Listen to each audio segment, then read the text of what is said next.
가만 보면 우리 신자의 인생이 마치 이 출애굽과 비슷하다는, 그 과정과 유사하다는 것을 우리가 알 수가 있습니다. 하나님께서 그 수많은 인도하심의 표징과 기적과 놀라운 일들을 행하셨음에도 불구하고 이스라엘 백성들은 끊임없이 하나님께 불순종하고 불평하고 원망했던 모습이 마치 우리의 모습과 그렇게 크게 다르지 않다라는 생각을 하게 됩니다.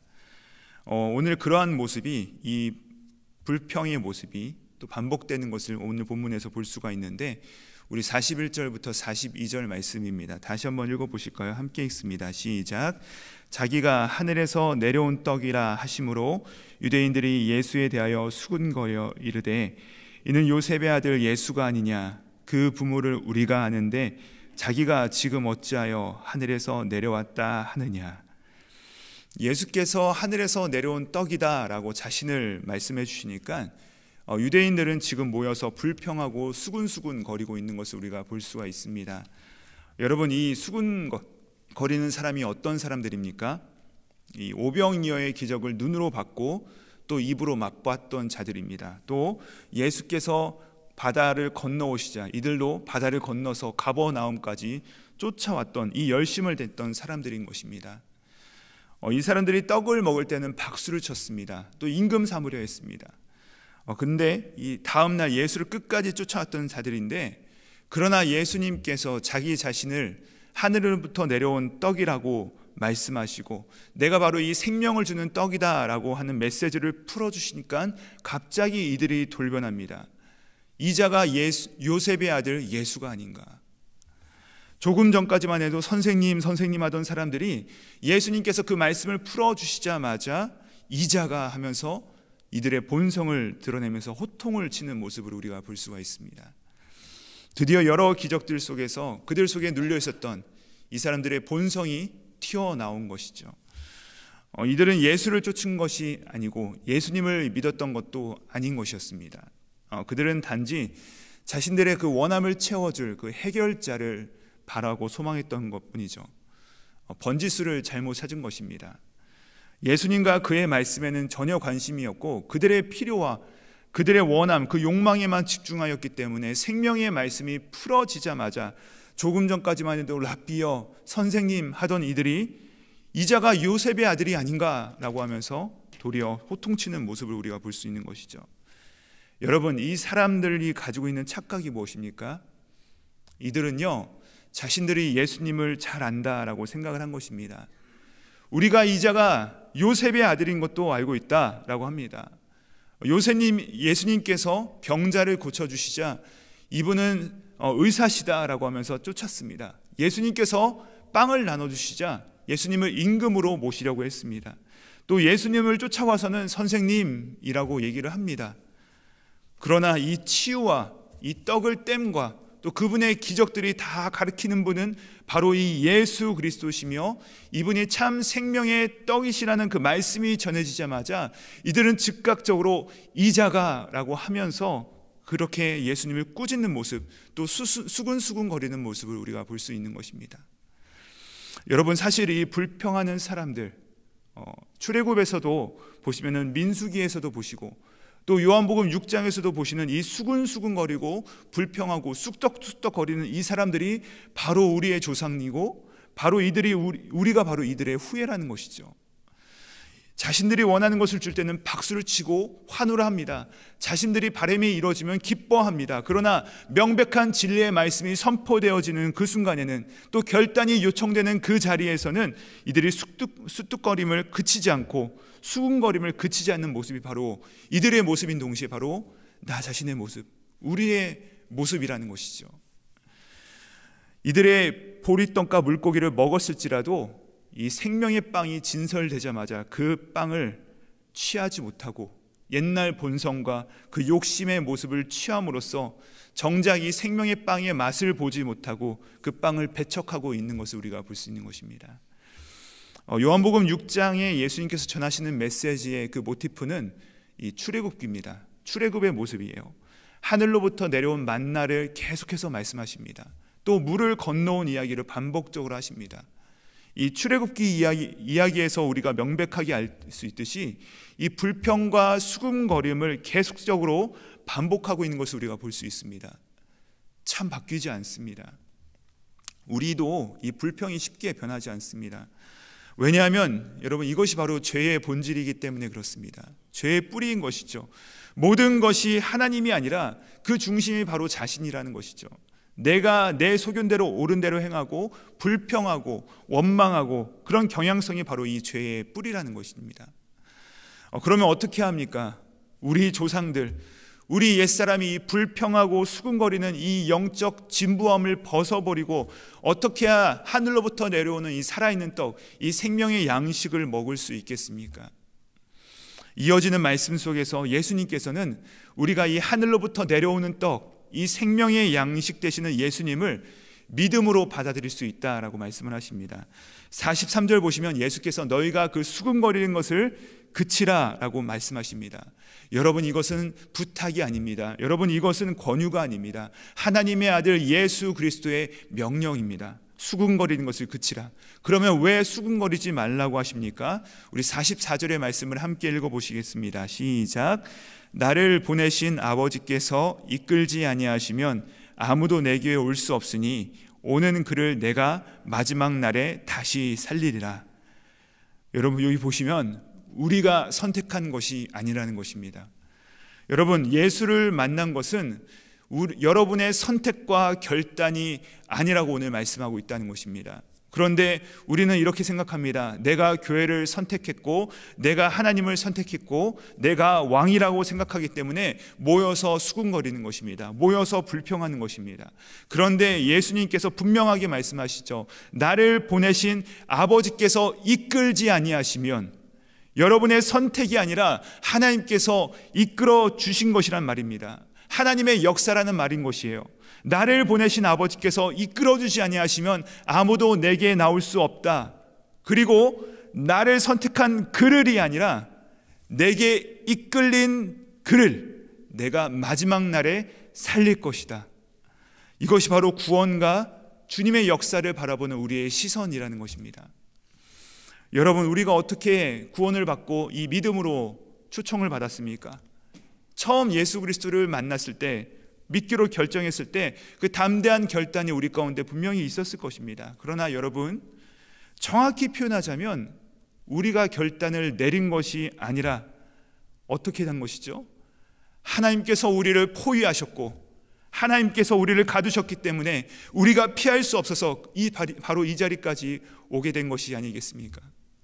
여러분, 필사적으로 벗어나려고 노력도 해봤습니다. 그러나 하나님께서 우리를 붙잡으셨기 때문에, 이끌어 주셨기 때문에 바로 피할 수 없었다는 것입니다. 그러므로 정확히 표현하자면 내가 믿기로 결단한 것이 아니라 하나님께서 나를 구원하시기로 결단한 것입니다. 우리는 결단의 주체가 아니요 결단의 수혜자라는 것이죠. 주님께서 말씀하십니다. 모여서 예수님을 안다, 그의 아버지도 안다, 그의 가족도 알고 있다, 그의 출신을 알고 있다라고 말하는 이 사람들에게 하나님께서 나에게 이끌어주지 않은 자들은 내게 올 수 없고 이끌림 받은 자들만 내가 마지막 날에 그를 살릴 것이다. 너희가 나를 믿는 것이 아니라 하나님께서 너희를 선택하셨다라고 말씀을 하십니다. 여러분, 그러면 옛 습관을 멈추고 하나님의 주권에 묶일 때 어떤 일들이 일어납니까? 이어지는 45절의 말씀을 보시면은 하나님께 묶인 자들이 경험하는 것이 나타나는데, 우리 함께 45절 말씀 함께 읽어보시겠습니다. 시작. 선지자의 글에 그들이 다 하나님의 가르침을 받으리라. 기록되었은즉 아버지께 듣고 배운 사람마다 내게로 오느니라. 예수님께서 말씀하십니다. 하나님께서 나에게 이끌린 사람들을 내가 살릴 것이다. 나에게 온 자들은 성경에 기록되었을 때 하나님께 가르침을 받을 것이다. 여러분, 사람의 경험이 아닙니다. 사람의 지식이 아닙니다. 전통이 아니고요, 하나님께 가르침을 받을 것이다 라고 말씀을 하십니다. 그리고 아버지 하나님께 듣고 배운 사람마다 나에게로 온다는 것입니다. 하나님의 가르침을 받고 그분께 붙들림을 받아 예수 그리스도께 나오는 이 과정, 이것을 바로 성경에서는 믿음이라고 말씀을 하시는 것이죠. 믿음은 우리의 신념이나 우리의 경험이 아닙니다. 성경은 나의 진부한 과거를 부인하고 나는 죽었고 예수는 살고, 나는 틀렸고 예수는 오르시고, 나는 할 수 없지만 예수는 살려내심을 고백하는 사람들, 그리고 하나님을 절대적으로 의존하는 태도, 이것이 바로 믿음이라고 말씀을 하고 계십니다. 그러므로 하늘로부터 내려오는 떡, 이 생명의 양식은 어떻게 받는 것입니까? 바로 이 믿음으로 받는 것입니다. 이 말씀이 바로 47절부터 48절의 말씀입니다. 제가 읽어드리겠습니다. 진실로 진실로 너에게 이르노니 믿는 자는 영생을 가졌나니 내가 곧 생명의 떡이니라. 진실로 진실로 너에게 이르노니 믿는 자는 영생을 받았으며 예수님께서 영생을 주시는 이 생명의 떡이다 라고 말씀을 하시는 것입니다. 생명의 양식, 하늘로부터 내려오는 떡, 이 예수님을 바로 믿음으로 받을 수 있다라고 말씀을 하십니다. 여러분, 예수님의 믿음으로 이 생명의 양식을 취하시는 우리 모두가 되시기를 주님의 이름으로 축복드립니다. 제가 어렸을 때 불렀던 그 어린이 찬양처럼 여러분, 돈으로는 못 갑니다. 능력으로는 못 삽니다. 그러나 믿음으로만 받을 수 있습니다. 이어서 그러면 믿음으로 이 예수님을 받는 이후에 우리는 어떻게 그 양식을 먹을 수 있겠습니까? 받은 이것을 우리가 땅에 묻어두지 말고 우리에게 먹으라고 말씀을 하십니다. 어떻게 먹습니까? 49절부터 50절에 우리 함께 읽어보시도록 하시겠습니다. 시작. 너희 조상들은 광야에서 만나를 먹었어도 죽었거니와 이는 하늘에서 내려오는 떡이니 사람으로 하여금 먹고 죽지 아니하게 하는 것이니라. 여러분, 본문에 특별한 단어가 계속해서 반복되는 것을 우리가 볼 수 있는데 그것이 뭐냐면은 먹는다라는 것입니다. 먹는다. 파고라는 헬라어인데 이것이 바로 마신다라는 단어와 함께 무려 12번이나 반복됩니다. 오늘 본문에만, 이 요한복음에 나오는 오늘 본문에만 총 12번이나 계속해서 먹는다, 먹는다, 마신다라는 단어가 나오고 있는 것입니다. 여러분, 근데 이 파고라는 단어의 뜻이 무엇이냐면은 입으로 머금다, 물고 있다라는 뜻입니다. 하나님께서 이 생명의 양식을 우리 입에 머금고 있어라, 물고 있어라 라고 말씀을 하십니다. 이스라엘 백성들은 어떠하였습니까? 이들이요, 광야를 지날 때, 출애굽을 할 때 기브론 핫다와에서 이들이 어떤 일을 경험합니까? 이들은 하나님께서 먹여주심에도 불구하고, 하나님께서 그 입에 공급해 주심에도 불구하고 끝까지 불평하로 말미암아 그들의 입 사이에 고기가 머금자마자 이들이 죽임을 당합니다. 다 진멸함을 당하죠. 그러나 예수 그리스도께서 우리 가운데 말씀하십니다. 나를 먹어라, 그리고 내 피를 마셔라. 너의 입에 나를 물고 너희 속에 내 피를 채워라 라고 말씀을 하십니다. 예수의 살과 피를 마시는 자는 예수님처럼 그 언약적으로 하나가 되는 것입니다. 우리가 그분의 피와 그분의 살을 먹음으로 그분의 생각과 그분의 감정과 그분의 의지와 그분의 결단과 그분의 꿈이 바로 우리와 하나가 되는 것입니다. 내 입에 무엇이 담겨야 하는지를 깨닫고 내 속에 무엇이 채워져야 되는지를 내가 깨달을 때 내 안에 나의 욕망과 나의 열정과 나의 탐심이 아니라 바로 하나님의 생명이 가득 차기를 소원하는 그런 소원이 가득한 이 새벽 되시기를 주님의 이름으로 축복합니다. 여러분, 그것이 바로 내 살을 먹으라, 내 피를 마셔라 하는 예수님의 명령입니다.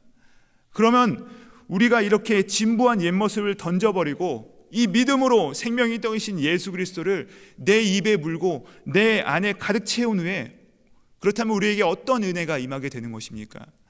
56절부터 57절의 말씀입니다. 내 살을 먹고 내 피를 마시는 자는 내 안에 거하고 나도 그 안에 거하나니 살아계신 아버지께서 나를 보내심에 내가 아버지로 말미암아 사는 것 같이 나를 먹는 그 사람도 나로 말미암아 살리라. 예수를 입에 물고 예수의 피를 채우는 사람은 내가 그 안에 거하고 그는 내 안에 거하나니, 내가 예수로 말미암아 생명을 얻은 것처럼 나를 먹는 사람은 반드시 살아나리라. 여러분, 이것이 바로 예수를 믿는 사람에게 임하는 그 신비한 은총, 바로 주 예수 그리스도와 우리 사이에 우리가 도무지 이해할 수 없는 그 신비한 연합이 일어나고, 이 신비한 연합을 세상 사람들은 바로 교회라고 부르는 것입니다. 예수 그리스도와 하나가 된 자들, 예수 그리스도의 지체된 자들, 그것이 바로 교회라는 것입니다. 그러므로 여러분, 교회는요, 내 경험과 내 지식과 내 깜냥과 내 힘과 내 능력과 내 원함으로 일하는 것이 아닙니다. 내 힘을 자랑하는 곳이 아니라는 것입니다. 이 자리에 계신 성도님들, 또 온라인으로 함께 하시는 성도님들, 애굽의 시절을 그리워하시거나 그 시절의 지식과 경험과 그 어떠함으로 우리의 입술과 우리의 배를 채워가는 것이 아니라 믿음으로 이 생명의 떡을 취하시는 은혜가 오늘 이 하루에 있기를 주님의 이름으로 축복합니다. 그 예수의 살을 입에 물고 그 예수의 피를 우리 속 깊은 곳에 채우시기 바랍니다. 그리하여 주 예수 그리스도와 신비한 연합 속에서 그 충만한 생명의 기쁨을 누리시는 은혜가 오늘 하루 가득하시기를 주님의 이름으로 축복합니다. 함께 기도하시겠습니다.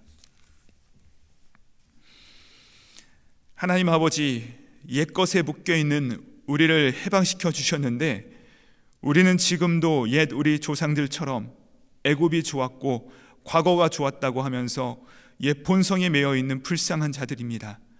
우리를 긍휼히 여겨 주시옵소서.